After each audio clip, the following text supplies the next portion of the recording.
पश्चिम बंगाल में आए दिन हिंसा होना यह अब नई बात नहीं रही है, लेकिन इस हिंसा में पुलिस का मौन रहना या पुलिस की मौजूदगी में हिंसा होना यह एक नई बात है। देश में कहीं भी ऐसा कोई पुलिस विभाग नहीं है, कहीं की पुलिस ऐसी नहीं है कि दंगाइयों को देखते हुए मौन खड़ी रहे। लेकिन यहां जो पश्चिम बंगाल में हो रहा है ये तो आश्चर्य है, और इसको लेकर भारतीय जनता पार्टी के लीडरों ने, शुवेंदु अधिकारी ने बाकायदा गृह मंत्री अमित शाह को पत्र लिखा है और राज्य के राज्यपाल को भी पत्र लिखा है, और उन्होंने कहा है कि पुलिस का रोल जिस तरह से पश्चिम बंगाल में हम देख रहे हैं, इसको देखते हुए ये निश्चित किया जाए और वहां केंद्रीय फोर्स की नियुक्ति की जाए, क्योंकि पुलिस कोई भी हिंसा को रोकने में नाकाम है और हिंदुओं के ऊपर अत्याचार हो रहा है, हिंदुओं को घरों में फूंका जा रहा है, उनको मारा जा रहा है, उनकी हत्याएं हो रही हैं, महिलाओं के साथ दुराचार हो रहा है, इतने अत्याचार हो रहे हैं और पुलिस की अगर कोई शिकायत करे पुलिस कोई सुनने वाली नहीं है। अभी आपको बता दूं, इकबालपुर से जो घटना हुई है पश्चिम बंगाल के, वहां तो थाने में घुस गए दंगाई और थाने में तोड़फोड़ की। वह एक धर्म का झंडा ले रहे थे और नारे लगा रहे थे विशेष धर्म के, और पूरी तोड़फोड़ की है। तो जो आपको बता दें मोमिनपुर में हुआ, इसमें वीडियो वायरल हो रही हैं, किस तरह से महिलाएं कह रही हैं कि हमारे घर में बम डाले गए, बम फूके गए, बम मारे गए, तो हमारे पुरुष लोग जो है बचने के लिए भागे इधर उधर, घायल भी हो गए, और महिलाएं अगर घर में अकेली रह गई तो उनके घर को जला दिया गया, पूरी रात सड़क पर बैठकर गुजारनी पड़ी। और वो कहते हैं कि हमारे घर से मात्र 15 मिनट की दूरी पर थाना था, हमने थाने में फोन किया, लोग खुद व्यक्तिगत रूप से भी गए, लेकिन पुलिस कब आई? 4 घंटे बीतने के बाद। ये 4 घंटे बीतने के बाद क्यों आई? तो लोग बता रहे हैं पश्चिम बंगाल के कि वो जो दंगाई हैं उनके संबंध कलकत्ता के मेयर से हैं, उनके संबंध ममता बनर्जी से हैं, और पहले पुलिस कंफर्म कर लेती है कि सब इधर उधर भाग गए, अब आते हैं फॉर्मेलिटी के लिए, क्योंकि लोग वीडियो बना रहे होंगे, गृह मंत्री को वहां संबंध बना रहे होंगे, शुवेंदु अधिकारी को, बीजेपी के लीडरों को फोन कर देते हैं, इनको लगता है भाई जाना तो पड़ेगा, नहीं तो लोग कहेंगे पुलिस ही नहीं आई। तो पुलिस कब आई? 4 घंटे बाद। अब आप समझते हैं 4 घंटे में तो आदमी हिंसा करके पश्चिम बंगाल को छोड़कर दूसरे राज्य में चला जाए, ये पुलिस का हाल है। वहां जो नेता हैं, अभी आपने देखा पार्थ चटर्जी ईडी की गिरफ्त में है, किस तरह से भर्ती घोटाले में मोटे पैसे उनके घर से मिले थे और इस घोटाले के तार मुख्यमंत्री तक जाते दिखाई दे रहे थे।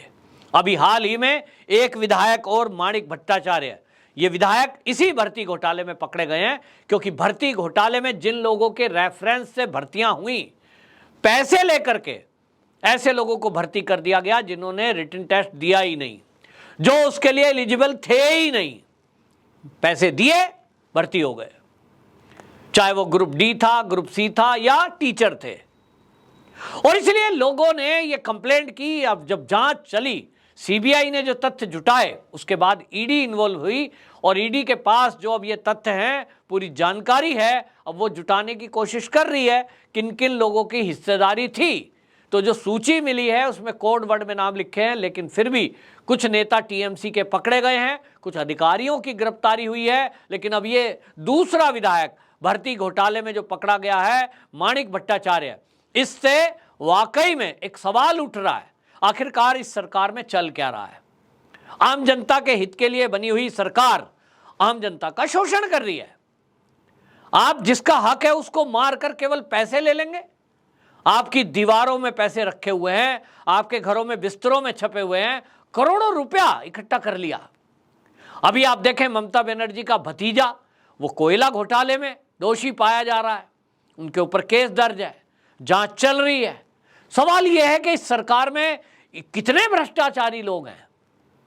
यहां जिस तरह की कार्रवाई चल रही है, जिस तरह की हिंसा हो रही है, इसको लेकर अब भारतीय जनता पार्टी के लीडर काफ़ी सख्त हैं, सीरियस हैं, और उन्होंने अमित शाह जी को कहा है कि भाई यहाँ पहला काम ये करिए कि यहाँ पर अगर राष्ट्रपति शासन लगाना संभव नहीं है, कुछ कानूनी पेचीदगियाँ हैं, क्योंकि हमारा न्यायपालिका है, वो कहता है साहब ऐसी हिंसा तो हर राज्य में हो जाती है, ये तो लड़ाई झगड़ा है आपस का, कुछ भी, तो उसमें राष्ट्रपति शासन लगाएंगे, 6 महीने बाद हटाना पड़ेगा, और जो विपक्षी दल हैं उनको मौका मिल जाएगा। वो कहेंगे देखो मोदी हमसे डर गया है, और हिंसा करेंगे।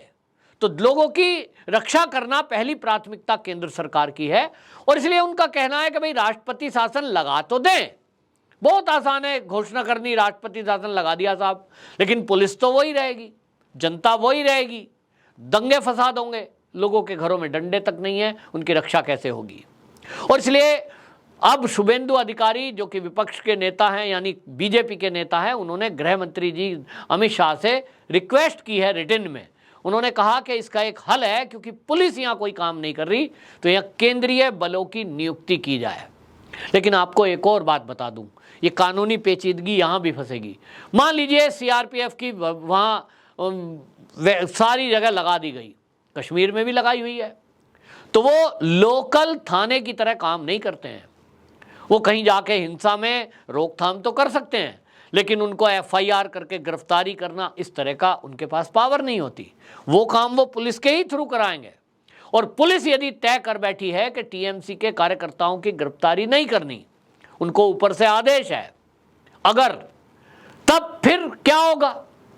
इससे भी कुछ होना नहीं है। और इसलिए दोनों काम एक साथ करने पड़ेंगे। राष्ट्रपति शासन लगाना पड़ेगा, राष्ट्रपति शासन के बाद ये पावर केंद्र के पास आ जाती है, तब वो फैसले ले सकता है। और केंद्रीय सुरक्षा बलों की नियुक्ति। तीसरा काम ये करना पड़ेगा कि वहां जो हिंदुओं के प्रति अत्याचार हो रहा है, जो घर जलाए जा रहे हैं, महिलाओं के साथ दिक्कत हो रही है, उन लोगों को कम से कम खड़ा होना पड़ेगा कि भाई अपनी रक्षा के लिए खुद तो खड़े हों। और ममता बनर्जी से पूछें, वो चंडी पाठ करती हैं मंच से, वो अपने आप को देवी की भक्त बनती हैं, वो काली की भक्त बनती हैं, तो लोग उनसे पूछें कि भाई आप कैसी हिंदू हो? आप अपने को मंत्र बोल रही थी जब चुनाव था, आप अपने को हिंदू बता रही थी जब चुनाव था, जीतकर मुख्यमंत्री बन गई तो आप ये भूल गई कि मां काली का काम क्या है? वो तो दुष्टों का संहार करने वाली है, वो तो संसार की रक्षा करने वाली है। तो अगर आप उसकी भक्त हैं तो आप पश्चिम बंगाल की जनता की रक्षा क्यों नहीं कर रही? जनता त्राही त्राही कर रही है, लोगों को कटमनी, टोलाबाजी, ये सब देना पड़ रहा है, बिजनेस करना वहां मुश्किल हो गया है। टीएमसी के कार्यकर्ता खुलेआम, बस एक टीएमसी का ठप्पा लग जाता है, वो सब अर्बन नक्सली है। ज्यादातर लोग उसमें, सब तो नहीं, ज्यादातर लोग उसमें वही भर्ती हो गए। टीएमसी शुरू में ऐसी नहीं थी, मैं तो कब से देख रहा हूं। एक राजनीतिक विश्लेषक के तौर पे टीएमसी का शुरुआत देखिए आप। उन्होंने जब कम्युनिस्टों को और कांग्रेस को उखाड़ फेंका, वो टीएमसी वो कहां गई? शुरू में जनता की आवाज उठाती थी, ममता दीदी उसी से हिट हुई कि कोई गरीब के साथ अन्याय हो रहा है, दीदी वहां पहुंच जाती थी। लेकिन आज वो दीदी कहां है? आज वो दीदी बदल गई है। आज दीदी का लक्ष्य गरीबों की भलाई नहीं, पश्चिम बंगाल की भलाई नहीं है। क्या हो गया है? लोग पूछ रहे हैं। तो ऐसे में जो रोहिंग्या है, जो बांग्लादेशी घुसपैठी है, वो आनंद में है, उनको कोई प्रॉब्लम नहीं है, उनकी पूरी सुनवाई होती है। तो सवाल ये उठता है कि मां काली की भक्त ममता दीदी, टीएमसी के जो मुख्यमंत्री है, वो कैसी मां काली की भक्त है? मां पूछ रही है उनसे, मेरे भक्त हो तो मेरे जैसा कुछ काम तो करो। लेकिन पश्चिम बंगाल में जो हो रहा है, इससे जो भ्रष्टाचार हो रहा है, सरकार में बैठे हुए जो मंत्री है, जो विधायक है, जिस तरह से उनकी गिरफ्तारियां हो रही है, वो बस एक काम करते हैं, भाजपा का कोई लीडर बोले उसको जेल में डाल दो। भाजपा के लीडरों को, प्रदेश अध्यक्ष को पकड़ करके जेल में डाल दिया है, तो जेल में डाल दो। कोई अगर विरोध करेगा तो विरोधी का मुंह बंद कर दो। यानी बिल्कुल तय है कि वह हिंदुओं को मारेंगे भी, उनके घर भी जलाएंगे, महिलाओं के साथ रेप भी करेंगे, और किसी को उनके पक्ष में बोलने भी नहीं देंगे। जो बीजेपी वहां बोलती है, आरएसएस कुछ बोलती है, तो उनको उठा के जेल में डाल देंगे। एक तरह से तानाशाही वो चल रही है। और ये तानाशाही कब पश्चिम बंगाल से जाएगी, पश्चिम बंगाल की जनता पूछ रही है। केंद्र कुछ करता क्यों नहीं, ये पश्चिम बंगाल की जनता पूछ रही है। ये सुप्रीम कोर्ट कुछ करता क्यों नहीं? एक घटना कहीं हो जाए, हमने देखा है जहां भाजपा की सरकारें हों, जिस भी राज्य में हो, अगर वहां एक महिला की हत्या हो जाए, किसी एक घर में आग लगा दी जाए, ये कोर्ट में स्वतः संज्ञान ले लेते हैं। हमने स्वतः संज्ञान लिया, नोटिस दो राज्य सरकार को, तत्काल कार्रवाई हो और मीडिया हाईलाइट। ये पश्चिम बंगाल में कोई जाता क्यों नहीं? सुप्रीम कोर्ट के जज साहब वहां स्वतः संज्ञान क्यों नहीं लेते? क्या सारा काम बीजेपी ही करेगी, सारा काम मोदी जी ही करेंगे? मोदी जी तो करने को तैयार है, लेकिन उल्टा होगा कि जिस दिन मोदी जी एक्शन लेंगे और अमित शाह एक्शन लेंगे, उनको रोकने के लिए आप देखना कितने लोग खड़े हो जाएंगे सुप्रीम कोर्ट में। ये इस देश में हो रहा है, देश की आजादी के 75 साल बाद हो रहा है। तो क्या इस देश का कानून, ये जो आईपीसी की धारा है, ये हटेंगी? कब हटेंगी? कब से मांग चल रही है। मोदी जी कुछ करिए, इन धाराओं को बदलिए। ये सड़ा गला कानून ये जो चल रहा है, जब तक ये चलता रहेगा और पुलिस वालों का ये जिम्मेदारी तय नहीं होगी कि अगर कोई ढिलाई होती है, अगर उनके थाना क्षेत्र में कोई गड़बड़ी होती है और एक्शन ठीक से नहीं होता, तब उनको एक सख्त सजा यानी जेल भी होनी चाहिए, ये प्रावधान रखेंगे तो शायद देश की ये पुलिस व्यवस्था सुधर पाएगी। वंदे मातरम।